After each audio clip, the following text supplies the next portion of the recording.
할렐루야. 오늘도 새날을 주신 하나님을 찬양합니다. 오늘도 말씀을 나누는 이 시간 성령님께서 우리와 함께 해주셔서 이 말씀이 이해되고 깨달아지고 믿어지도록 성령께서 역사하시는 이 시간 되기를 주님의 이름으로 축원합니다. 오늘 우리에게 주시는 하나님 말씀은 예레미야 22장 11절 12절 2절 말씀을 봉독해 드립니다. 하나님의 말씀을 경청하시기 바랍니다. 여호와께서 유다 왕 요시아의 아들 곧 그의 아버지 요시아를 이어 왕이 되었다가 이곳에서 나간 살룸에 대하여 이와 같이 말씀하시니라. 그가 이곳으로 다시 돌아오지 못하고 잡혀간 곳에서 그가 거기서 죽으리니 이 땅을 다시 보지 못하리라. 아멘. 오늘도 이 말씀을 통해 우리에게 주신 하나님의 음성을 듣게 되길 바랍니다. 예레미야 21장에서 23장은 유다 말기의 왕들에 대해서 하나님의 심판의 메시지를 선포하는 내용이죠. 지난 시간에는 가장 마지막 왕이었던 시드기야 왕에 대한 하나님의 말씀을 예레미야가 선포했는데요.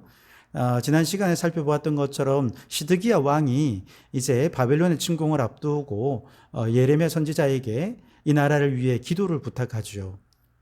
그 기도의 부탁을 듣고 예레미야 선지자는 하나님의 말씀을 대언했는데 그 대언의 내용이 무엇입니까? 이 나라는 이제 망했다. 사망의 길밖에 없다는 것입니다. 살 수 있는 유일한 한 가지 길은 바벨론에 항복하는 길이다 라고 이야기를 했습니다. 그리고 이제 오늘 22장으로 넘어오면 이제 마지막 새 왕에 대한 하나님의 메시지를 선포하고 있는데요. 오늘 우리가 읽은 11절, 12절 말씀은 유다 왕 여호아하스 살룸 왕에 대한 하나님의 심판의 메시지가 선포되고 있습니다. 그 배경은 이렇습니다. 애굽 왕 바로 느고가 저 아수르와 힘을 합쳐서 가장 크게 거대 제국으로 성장하고 있던 바벨론에 저항하기 위해서 이제 전쟁하기 위해 북으로 올라가고 있던 과정이었습니다.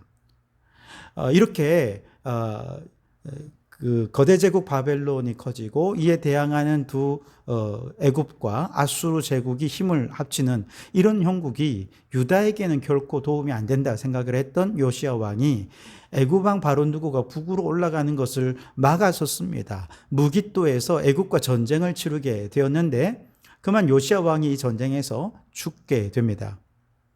요시야 왕이 죽자마자 유다 내에서는 곧바로 그의 아들 살룸, 즉 여호아하스를 왕으로 세우는데요. 아마도 이렇게 빠르게 왕을 세울 수 있었던 것은 여호아하스에 대한 지지 세력이 그만큼 아주 광범위하게 존재했었던 것이다 라고 하는 것을 보여주고 있습니다. 어찌되었든 이제 북으로 올라가서 이제 바벨론과 대적해서 싸우러 갔던 애굽은 그만 패배하게 되었고 애굽 왕 바로 느고가 이제 다시 애굽으로 내려가면서 중간에 유다에 와 보니까 여호아하스가 이제 왕이 되어 있는데 이 친구가 바벨론을 의지하는 친바벨론 정책을 펴고 있는 겁니다. 그래서 애굽 왕 느고가 그를 폐위시키고 애굽으로 끌어가 버립니다. 그리고는 그 자리에 요시아의 아들 가운데 여호야김을 왕으로 세워서 친애굽 정책을 펴도록 한 것이죠. 이 모든 일이 여호아하스가 왕이 된 지 3개월 만에 다 일어난 일입니다.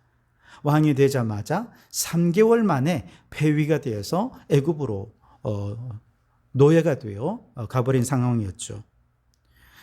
이렇게 살롬 왕이 애굽에 가 있는 상황에서 하나님께서 이 살롬 왕에게 심판을 선포하라고 주신 메시지가 오늘 11절 12절인데 한마디로 다시 유다로 그는 돌아오지 못하고 애굽에서 죽게 될 것이다 라고 하는 메시지였습니다. 생각해 보십시오. 이방 왕에 의해서 폐위되어서 예루살렘을 떠나 저 이방 땅에서 삶을 마감해야 하는 여호아하스 왕, 얼마나 비참합니까?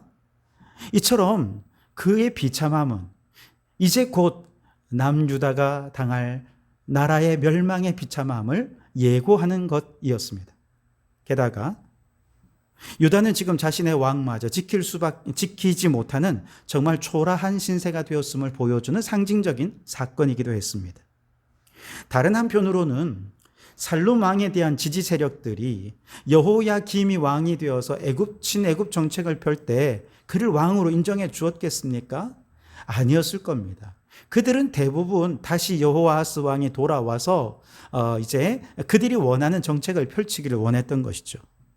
그런데 예레미야 선지자가 왕 안 돌아올 거야, 기대하지 마, 애굽에서 죽을 거야, 그 얘기는 무슨 뜻입니까? 이제 왕이 돌아와서 그들이 원하는 정책을 할 것이라고 하는 기대를 갖지 말라는 것이죠. 그런 소망에서 빨리 깨어나라 라고 촉구하고 있는 것입니다. 여러분, 여호아하스가 왕이 되자마자 3개월 만에 애굽에 사로잡혀가서 낯선 땅에서 비참하게 생을 마감해야 했던 그 이유는 무엇이었겠습니까? 그는 아마 1차적으로 왕이 되자마자 거대 제국을 의지하는 것이 아니라 하나님을 의지해야 했지만 그러지 않았던 바로 여기에 첫 번째 이유가 있을 것이고요. 또 다른 더 근본적인 문제를 보자면 아버지 요시아로부터 그는 아무런 신앙적인 도움과 선한 영향을 받아들이지 않았다는 데 더 큰 문제가 있는 것이죠. 이 어리석음이 그를 절망에 빠지게 만들었다는 것이죠. 여러분, 보석을 곁에 두고 있는데 그게 보석인 줄 알지 못하면 그냥 예쁜 돌덩이에 불과하지 않겠습니까? 아버지 요시아는 온 힘을 다해 종교개혁을 단행했고 하나님 말씀을 중심으로 나라를 세우가기 위해 온 힘과 노력을 다 기울였던 왕이었습니다. 그가 종교개혁했던 모든 과정들을 그 아들 여호아하스는 다 지켜보았습니다.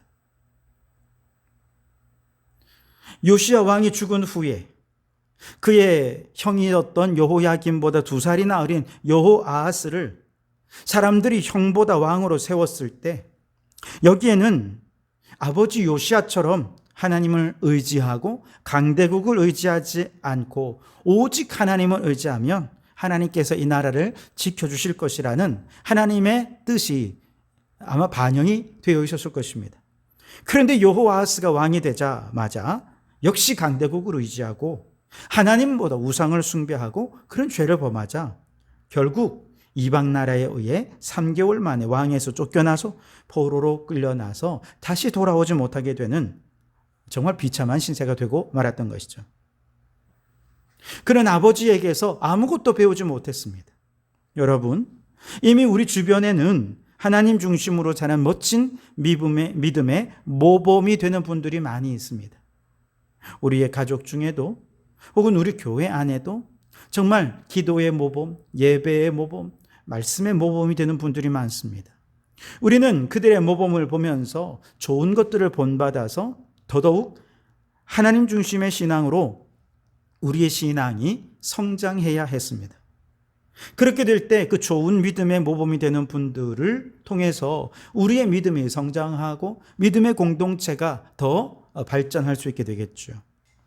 하나님께서 이렇게 좋은 믿음의 모범이 되는 분들을 우리 주변에 두셨는데도 불구하고 그들로부터 아무런 교훈도 받지 못하고 아무런 도움도 받지 못한 채 영적으로 성장하지 못하고 있다면 그건 아마도 보석을 곁에 두고도 그저 예쁜 돌덩어리로만 여기는 어리석은 자가 되지 않겠습니까?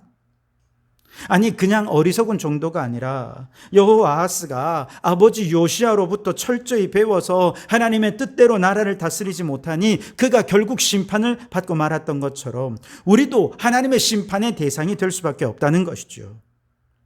그러니 여러분, 보다 적극적으로 기도의 모범, 말씀의 모범, 예배의 모범이 되는 분들을 찾아 교훈을 얻으십시오. 그리고 우리도 이제 믿음의 좋은 모범이 되어서 우리 주변에 있는 분들에게 선한 영향을 끼치고 우리 성도들이 영적으로 성장할 수 있도록 선한 도움을 주는 우리 성도들이 되시기를 바랍니다. 그래서 우리 성도교회가 서로 선한 영향력을 끼치면서 좋은 모델이 되고 모범이 되면서 믿음이 성장하고 교회가 부흥하게 되는 우리 성도교회가 되기를 주님의 이름으로 축원합니다. 두 번째는 여호아하스를 대신해서 왕이 된 여호야김 왕에 대한 하나님의 심판의 메시지입니다. 13절에 보시면 불의로 그 집을 세우며 부정하게 그 다락방을 지으며 자기 이웃을 고용하고 그의 품삯을 주지 아니하는 자에게 화 있을진저 그랬죠. 누구에게 대한 얘기냐? 여호야김 왕이 이랬다는 것이죠. 저주를 선포받은 것입니다. 18절 19절에 보시면 그러므로 여호와께서 유다 왕 요시야의 아들 여호야김에 대하여 이와 같이 말씀하시니라. 무리가 그를 위하여 슬프다 내 형제여 슬프다 내 자매여 하며 통곡하지 아니할 것이며 그를 위하여 슬프다 주여 슬프다 그 영광이여 하며 통곡하지도 아니할 것이라. 그가 끌려 예루살렘 문 밖에 던져지고 나귀같이 매장함을 당하리라 그랬습니다. 여호야김 왕은 지도자의 자질이 전혀 없었습니다. 백성들로부터 왕으로 인정받지 못했어요. 우선 하나님이 세운 왕이 아니라 애굽 왕이 유다의 내정에 간섭해서 갈아치운 왕이었으니 누가 그를 신뢰할 수 있겠습니까? 신뢰받지 못한 왕이었기에 그가 더 신뢰를 받기 위해 하나님 중심으로 그렇게 나라를 다스려 했는데 그는 그렇게 할 지도력이 없었던 것이죠. 믿음도 없었습니다. 뿐만 아니라 그는 2살 아래 동생인 여호아하스보다 백성들에게 신뢰를 받지 못할 정도로 백성들을 생각하는 마음이 없는 사람이었습니다. 그래서 14절 이하에 보면 그가 했던 죄악들이 쭉 열거가 되게 있는데 자기를 위해서는 큰 집도 짓고 창도 크게 내고 이렇게 하면서 백성들을 위해서 한 건 아무것도 없습니다. 그는 아버지 요시야 왕과는 달리 탐욕스럽고 무지한 피를 흘리고 압박과 포악을 행하려 할 뿐이었습니다. 결국 백성의 신뢰를 얻지 못한 여호야김 왕에 대해 하나님은 비참한 죽음을 선포하신 것이었습니다. 그리고 마지막 여호야김 왕의 아들인 여호야긴 왕에 대한 심판의 예언이 24절에서 마지막 절까지 기록되어 있는데요. 24절 25절을 보시면 여호와의 말씀이니라 나의 삶으로 맹세하노니 유다 왕 여호야김의 아들 고니야가 나의 오른손에 인장반지라 할지라도 내가 빼어 내 생명을 찾는 자의 손과 내가 두려워하는 자의 손 곧 바벨론 왕 느부갓네살의 손에 갈대아인의 손에 줄 것이라 그랬습니다. 여호야긴 왕을 고니야라고 했죠. 같은 인물입니다. 그는 하나님께 어떤 존재였느냐? 오른손에 인장반지처럼 매우 매우 귀하게 여겨지는 존귀한 존재였다는 것이죠. 그런 그를 하나님께서 이제 빼어서 갈대아인의 손에 줘버릴 것이다 라고 말씀하십니다. 왜 이렇게 하나님의 귀하게 여기던 자를 바벨론에게 던져주신 것일까? 그것은 하나님이 보시기에 악을 행하고 그릇된 일을 자행했기 때문이죠. 열왕기하 24장 9절 말씀에 보면 여호야긴에 대한 성경적인 평가는 이렇습니다. 여호야긴이 그의 아버지의 모든 행위를 따라서 여호와께서 보시기에 악을 행하였더라 그랬습니다. 여러분 참 이상하죠. 요시야라는 좋은 아버지 밑에 있던 여호아하스는 아버지를 전혀 본받지 않았어요. 결국 심판의 대상이 되었죠. 여호야김은 악을 행하였고 그 아들도 아버지를 본받아서 악을 행했습니다. 결국 악을 단절하지 못하고 악을 이어받은 여호야긴도 하나님의 심판의 대상이 되고 말았던 것이죠. 그래서 여러분, 좋은 부모를 두고도 믿음의 본을 따르지 않는 여호야김, 악한 부모에게서 악한 것을 배워 악하게 행했던 여호야긴, 모두 심판의 대상이 될 수밖에 없었던 것을 바라보면서 오늘 우리는 우리 주변의 좋은 본은 적극적으로 수용할 뿐 아니라 우리에게 오는 악한 영향력은 철저히 차단을 해야 하겠습니다. 그래서 우리가 하나님의 오른손의 인장반지처럼 존귀하고 귀하게 하나님 앞에 쓰임받아서 하나님의 영광을 드러내는 오늘 이 시대에 하나님의 일꾼이 되시기를 주님의 이름으로 축원합니다. 기도하겠습니다. 하나님 아버지 감사합니다. 우리 주변에 기도의 본이 되는 사람, 예배의 본이 되는 귀한 모범된 분들을 주변에서 보게 하시니 감사합니다. 우리가 그분들을 볼 때 정말 좋은 것들을 잘 본받아서 우리의 믿음과 신앙이 성장하게 하여 주옵소서. 혹 우리 주변에 우리에게 악한 영향력을 끼치는 자들이 있습니까? 우리가 그 영향력을 차단하지 못하면 우리도 심판받을 수밖에 없을 것입니다. 철저히 차단하고 좋은 것만 본받아서 우리의 믿음이 성장하고 우리 성도교회는 거룩하고 선한 공동체가 되며 이 세상에 또한 선한 영향력을 끼치는 거룩한 공동체가 되게 하여 주시옵소서. 예수님 이름으로 기도하옵나이다. 아멘.